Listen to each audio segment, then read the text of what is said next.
오늘의 말씀은 요한복음 1장입니다. 요한복음 1장 12절부터 14절까지 읽겠습니다. 영접하는 자, 곧 그 이름을 믿는 자들에게는 하나님의 자녀가 되는 권세를 주셨으니 이는 혈통으로나 육정으로나 사람의 뜻으로 나지 아니하고 오직 하나님께로부터 태어난 자들이니라.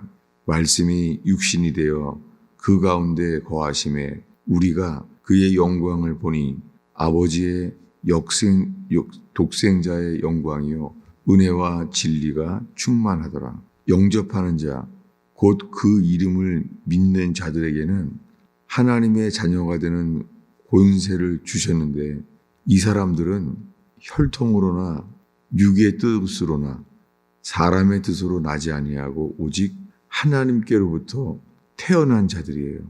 이 하나님께로부터 태어난 자들은 14절에 말씀이 육신이 되어 우리 가운데 거하심에 하나님께로부터 태어난 사람들이 말씀이 육신이 되어서 우리 가운데 거하시는데 우리가 그의 영광을 보니 요한복음에는 지금 우리들이 그의 영광을 본대요. 우리가 그의 영광을 보니 아버지의 독생자의 영광이래요. 아버지의 유일하신 한 분, 그 아버지의 홀로 하나 되신 독생자의 영광이고 은혜와 진리가 충만하더라 라고 말합니다. 이 영광, 우리가 그 영광을 본다는 거예요. 이 영광의 시작은 우리 계속해서 요한복음 1장 1절부터 4절까지 읽겠습니다. 태초에 말씀이 계시니라. 이 말씀이 하나님과 함께 계셨으니 이 말씀은 곧 하나님이시니라. 그가 태초에 하나님과 함께 계셨고 만물이 그로 말미암아 지은 바 되었으되 지은 것이 하나도 그가 없이는 된 것이 없느니라. 그 안에 생명이 있으니 이 생명은 사람들의 빛이라. 이 빛이 영광이에요. 우리가 읽은 말씀에 이 빛, 그 안에 생명이 있으니 이 생명은 사람들의 빛이라. 이 빛이 우리에게 비춰지면 이 빛이 생명이라는 거예요. 그 안에 생명이 있었으니 이 생명은 사람들의 빛이라. 이 빛은 이 태양이 떠졌을 때 그 빛은 아니잖아요. 이 세상의 자연빛이 아니라 그 안에 생명이 있는데 이 생명은 사람들의 빛이래요.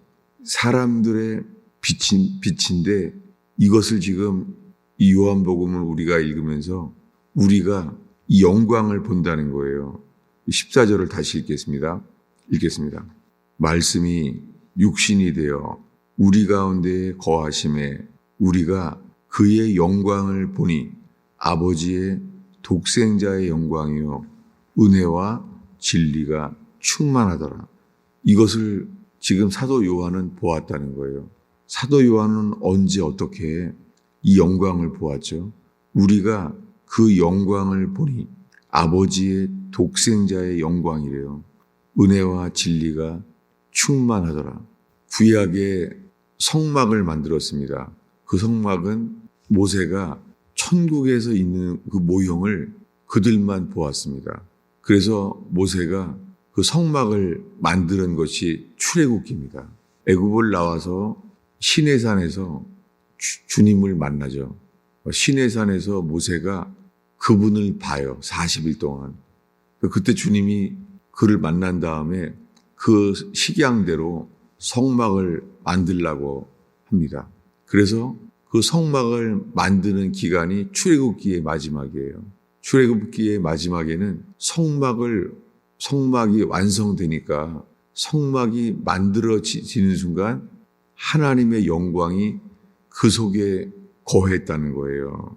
이것이 우리가 주님의 성전이 되었을 때 우리 속에 그 영광을 본다는 거예요. 이 요한복음에서 말하는 이 영광은 이 출애굽기에 구약의 성막에 영광이 거했다는 것과 그 실체를 보게 된 거예요. 이 요한복음에서 우리가 그의 영광을 보니 아버지의 독생자의 영광이라는 거예요. 이 영광은 이 빛과 같아요. 빛이 비춰지는 게 영광이에요. 아침에 햇빛이 뜰 때에 그것을 영광이라고 사람들은 말하죠. 우리가 그의 영광을 보니 이 요한복음에서요. 이 영광에 대해서 예수님이 친히 말씀을 하셨어요. 찾아보겠습니다. 요한복음 12장이에요. 요한복음 12장 23절에서 24절까지 우리 한 목소리로 읽겠습니다. 예수께서 대답하여 이르시되 인자가 영광을 얻을 때가 왔도다. 내가 진실로 진실로 너희에게 이르노니 한 알의 밀이 땅에 떨어져 죽지 아니하면 한 알 그대로 있고 죽으면 많은 열매를 맺느니라. 자기의 생명을 사랑하는 자는 잃어버릴 것이요 이 세상에서 자기의 생명을 미워하는 자는 영생하도록 보존하리라. 이게 영광에 대한 거예요. 예수님이 이렇게 말했습니다. 인자가 영광을 얻을 때가 왔도다. 이 요한복음 12장에서는 예수님이 죽기 바로 직전이에요. 요한복음은 이 3년 동안의 마지막 부분에 주로 포커스가 되어 있어요. 인자가 영광을 얻을 때가 왔도다 라고 예수님이 말했어요. 지금 예수님이 인자가 영광을 얻을 때가 왔다 라고 말했어요. 이게 마태, 마가, 누가복음에는 전혀 없는 단어예요. 요한복음에만 있어요. 이 영광, 십자가를 영광이라고 말했어요. 십자가에 죽는 순간이 한 알의 밀이 땅에 떨어져 죽은 순간이에요. 이 한 알의 밀이 땅에 떨어져 죽으면 많은 열매를 맺는다고 자기의 십자가의 죽음을 예수님은 한 알의 밀이라고 말하면서 이것이 영광이라는 거예요. 그리고 그것이 빛이라는 거예요. 예수님이 십자가에 못 박혀 죽었습니다. 죄인들의 손에 의해서 예수님은 죄인처럼 사람들에게 여겨지며 그는 십자가에 죽어야 하리라 외침 속에서 사람들에 의해서 그렇게 죽었습니다. 그것이 미리 지금 말씀하고 있어요. 한 알의 밀이라는 거예요. 자기 자신이. 이 한 알의 밀이 땅에 떨어져 죽으면 십자가에서 죽는 순간 그 한 알의 밀이 땅에 떨어졌습니다.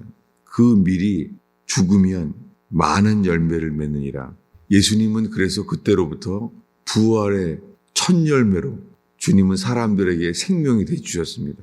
부활의 첫 열매로 심어졌어요. 이것이 생명이라는 거예요. 이 생명을 보게 되는 자, 이것을 십자가에서 보게 되었어요. 십자가에서 매달려 죽는 순간 그때 11 제자들은 도망갔습니다. 11 제자들은 다 도망갔는데 도망가면서도 그들은 3년 동안 예수가 하나님의 아들임을 믿었잖아요. 저분은 하나님의 아들 그리스도예요. 그걸 고백했잖아요. 그거를 믿었는데 믿는다고 3년 동안 의심하지 않고 예수가 하나님의 아들임을 믿어왔잖아요. 다 믿는데 믿는다고 하는 동안에 예수님을 버리고 도망갔잖아요. 모두 도망하더라. 예수님을 믿는데 도망했습니다. 예수님이 체포되는 순간 다 흩어지고 그 밤새 도망갑니다. 근데 베드로는 따라가죠. 따라갔는데 사람들에게서 그 불빛 앞에서 말합니다. 저자는 갈릴리에서 온 그 무리 가운데 있는 것을 내가 보았다. 근데 예수님을 3번 부인합니다. 아니, 예수님이 하나님의 아들임을 누구보다도 믿는 사람 베드로가 예수를 믿는데 예수님을 부인했잖아요. 여러분, 오늘날 수많은 그리스도인들이요, 예수를 믿는데요, 예수가 하나님의 아들임을 믿는데요, 의심하지 않는데요. 그런데 기적을 경험하고 하나님 말씀을 배워왔던 12 제자도 예수가 하나님의 아들임을 믿었어요. 믿는 채로 그들은 도망했습니다. 이것이 뭐냐면 육신이에요. 그들은 예수님을 3번 부인하는 자신을 발견해요. 이 베드로는. 어떻게 했어요? 아니, 내가 예수가 하나님의 아들임을 믿는데, 하나님의 아들임을 나는 의심하지 않고 믿는데 어떻게 해요? 믿는 채로 예수를 3번 부인했습니다. 베드로가 어떻게 했어요? 나는 예수님을 믿는데, 그래서 풍랑 위에 서 계신 주님을 바라보고 배를 나와서 예수님을 함께 따라갔던 사람인데, 근데 안 되는 거예요. 여러분, 오늘날 수많은 그리스도인들이요, 예수를 믿는다는 거예요. 근데 한쪽에서는 만약에 어려움이 온다면, 예수님 때문에 핍박이 온다면 내가 예수님을 부인하면 어떡하지? 누구나 그런 질문이 우리 속에 있잖아요. 러시아가 공산화 됐을 때 그 수많은 사람들이 다 예수를 버리고 떠나갑니다. 공산주의 나라가 됐을 때 그 순교와 시베리아의 핍박을 거기에 져서 다 예수를 버렸습니다. 그런데 이 시베리아에서 오히려 그 속에서 회개함으로 진짜 초대교회가 이기는 자들이 일어난 사람들도 있었습니다. 그때까지는 똑같은 사람들이었어요. 그런데 러시아의 지하교회는 거기서 회개하고 깨어나고 이기는 자가 된 사람들이 있었습니다. 다 그렇진 않았습니다. 중국도 마찬가지입니다. 중국이 공산화됐을 때 많은 교회가 있었어요. 그런데 다 베드로처럼 도망한 사람들, 다 버리고 예수님을 믿는다고 했지만 예수님을 버린 사람들이 훨씬 많은 것을 우리가 압니다. 그런데 오늘날 이 현대 교회는요, 러시아와 중국의 지하교회를 닮은 그 길을 가고 있나요?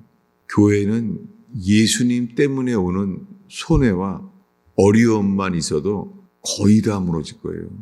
여러분, 우리가 이 새벽에 지금 어디 서 있냐면은 십자가 아래 서 있어요. 뭐냐면 베드로가 3번 예수님을 부인한 것처럼 11 제자가 모두 다 상의한 것도 아닌데 도망갔잖아요. 이것이 육신이에요. 육신으로서는 이 생명을, 예수님을 고백하고 이기는 자의 생명이 되지 않죠. 이기는 자의 생명은 우리가 해야 되는데 해서 만들어지지 않습니다. 이것은 이 영광을 보게 되는 자, 십자가에서 매달려 죽으신 예수님이 영광인 자, 그 영광을 볼 때에만 이 일이 일어나요. 우리 12절을 다시 한번 읽겠습니다. 요한복음 12장 12절이죠. 아니 23절이죠. 읽겠습니다. 예수께서 대답하여 이르시되 인자가 영광을 얻을 때가 왔도다. 우리 죄를 대신해 십자가에 죽었던 순간, 그것이 영광이에요. 십자가에서 손과 발에 못 박혀 죽는 순간, 그것이 영광으로 보이는 사람들이 나타나기 시작했어요. 우리 죄를 위해 대신 돌아가신 그분이 영광인 거예요. 이것이 영광을 보게 될 때 이 영광이 빛이에요. 오늘의 마지막 구절입니다. 요한복음 1장 14절입니다. 오늘의 본문을 마지막으로 읽겠습니다. 읽습니다. 말씀이 육신이 되어 우리 가운데 거하심에 우리가 그의 영광을 보니 아버지의 독생자의 영광이요 은혜와 진리가 충만하더라. 기도하겠습니다. 주님, 이 새벽에 주를 예배하러 모였습니다. 주님, 우리가 세상의 빛을 보기 전에 주님 저희에게 하늘의 빛을 비추어 주시옵소서. 주님, 골고다 언덕에 우리 죄로 인하여 벌거벗김을 당한 채 돌아가신 예수님. 주님, 우리가 우리의 죄로 인하여 벌거벗김을 깨닫고 수치스러워할 수밖에 없는 우리들에게 가죽옷을 입혀주신 주여. 주님, 이 영광의 빛으로 갑옷이 되어 죄인인 우리를 의인 삼으시는 주여, 영광을 비춰 주시옵소서. 이 새벽에 기도할 때에 골고다 언덕에서 비춰진 영광의 빛을 따라 가게 하옵소서. 눈을 열어 주시옵소서. 예수님의 이름으로 기도하였습니다.